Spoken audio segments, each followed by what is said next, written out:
Vous avez la vérité, vous avez la réalité. Quand la vérité et la réalité sont ensemble, sont en harmonie, c'est un moment messianique. Quand vous avez une distorsion entre vérité et réalité, c'est l'exil. Il y a des gens qui veulent exil dans leur propre vie. Leur vie, leur réalité ne correspond pas à leur vérité. Ils sont dans l'exil de leur vie. Une fois, il y avait un grand rabbi qui étudiait. On lui a dit, le Messie est arrivé. Waouh! Il était super content. Il est parti, il est sorti de son bureau. Il a ouvert la fenêtre, il a regardé l'air. Il a dit, le Messie n'est pas arrivé. Je vois dans l'air qu'il n'y a pas le pétillement, l'électricité messianique. Il est parti étudier. Un des élèves, il dit, mais pourquoi il a dit ça en ouvrant la fenêtre? Il n'aurait pas pu voir ça dans son bureau. Et l'autre, Talmud, il a rigolé, il n'a rien dit. Il a compris. Et parce que dans le bureau du rabbi, le Messie est arrivé. Chez lui, il est en parfaite harmonie entre la réalité et la vérité. Simplement, ce phénomène qui existe au niveau des rabbis n'est pas universel. Le Messie, ça sera universel. Et on arrive. Le peuple juif, c'est le Yud. La réalité, c'est le Dalet. Le Dalet, il est très souvent, il construit une logique qui est anti-vérité. Et donc, il y a une distorsion entre le juif et la réalité. Des fois qu'il le remoche, une sorte de résistance comme ça. Quand le juif arrive à intégrer le monde, la réalité, dans la vérité, c'est un moment de grâce messianique qui fait tomber aussi l'antisémitisme.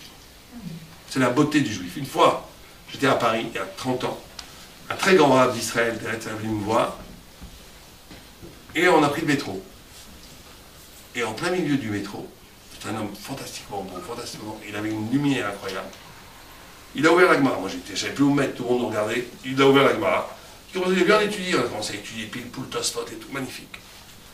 Et j'ai voyé tout le métro, je vous promets, tout le wagon, qui nous regardait comme ça, avec un regard extasié, amoureux. C'était un moment messianique. C'était un moment où ce rave était dans la vérité, en pleine harmonie avec le monde dans lequel il était. Il arrivait à faire l'équilibre absolu entre vérité et réalité. C'est un moment messianique. Quand il y a ce moment qui apparaît, les bras d'antisémites en retombent. Et donc, nous, notre travail à nous, surtout pendant cette période de l'Omer, vous savez, on aurait pu parler de l'Omer, c'est une période actuellement où on peut réparer beaucoup de choses. C'est une période, d'après le Harizal, qui est peut-être plus forte qu'entre Rosh Hashanah et Kippour. Parce que c'est juste avant la Choupa, juste avant de s'unir, comme... malheureusement, quand vous demandez à un khatan, une kala demande à un khatan quelque chose dans la Choupa, elle a plus de chances de l'obtenir qu'après la Choupa. C'est comme ça. Et donc, actuellement, on peut demander des choses à Dieu, ça, et à Baruch Hashem, ça marche très bien. Parce que c'est juste avant. C'est juste avant c'est une période fabuleuse. Il faut être capable, quand on fait la Torah, quand on est capable de sortir de la matière, comme dans la première, on a dit, et deuxièmement, de faire la Torah pas que pour nous. Comme le Rambam dit, quand on fait une mise on sauve le monde. Quand on fait une affaire, on détruit le monde. D'avoir la conscience de la responsabilité qu'on le fait à l'actif de l'humanité entière. Quand on a cette élégance, cette grandeur d'âme, quand on a cette beauté dans la Torah, l'antisémitisme, il peut s'effondrer. Amen. Alors, nous, que par le mérite de la Torah, le mérite de nos prières, que le Mashiach arrive le plus vite possible, la haine soit anéantie à jamais.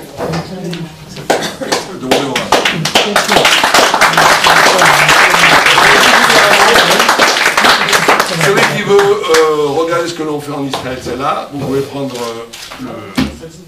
les tracts où ceux qui veulent nous aider seront bien entendu bénis. Il y a ici les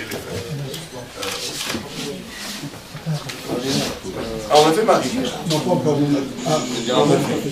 Attendez, est-ce qu'il y a des questions? Il y a des questions ou pas de questions? C'est clair comme le branche? C'est Marie. Est-ce qu'il y a des questions? On va en faire schéma et... On va faire schéma et se faire attendre. Se faire attendre, c'est bon. On peut le faire encore déjà? À quelle heure c'est? Pas de questions, c'est clair? Personne n'a des questions?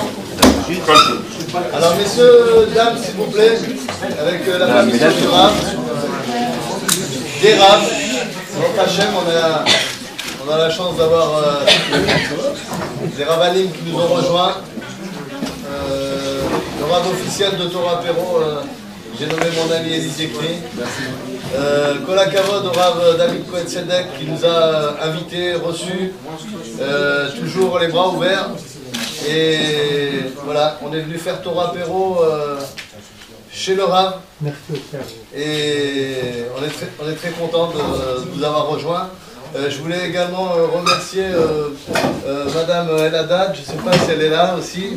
Merci de nous avoir rejoint, Madame El Haddad, avec votre équipe, Baruch Haba. Vous êtes toujours bienvenue, hein, vous savez. Très bien. Et puis, je voulais vous remercier à tous d'être venus aussi nombreux. On va faire tout de suite après